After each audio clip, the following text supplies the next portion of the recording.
This is the teaser for March 29th sermon. See if you agree with me. All too often when we pick up something to read, we gloss over the beginning, we gloss over the middle, and we're searching for the exciting part within the story. And when we do this, we miss out on so much of what it is telling us. And the very true part of that is in the story of Jesus and Lazarus.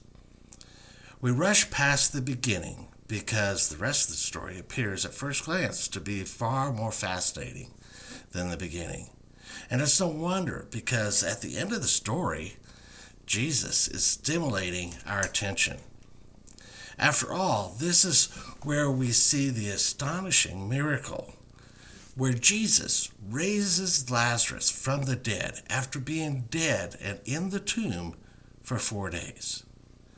But for Jesus to raise someone after 4 days of being dead, that is breathtaking, to say the very least. It is totally unheard of.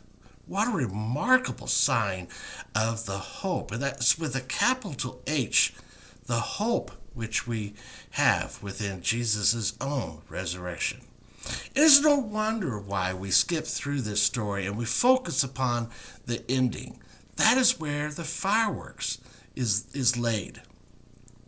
But it is because we have this dramatic conclusion with Lazarus at the end of the story, telling us of the life coming back from the dead.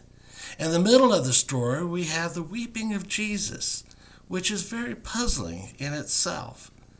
It's therefore so easy for us to overlook the very beginning of this story, as if it wasn't important.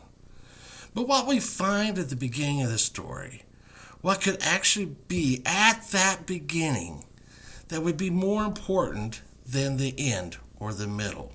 What can pull our attention back to or back from the dramatic ending and the puzzling middle part of Jesus' weeping?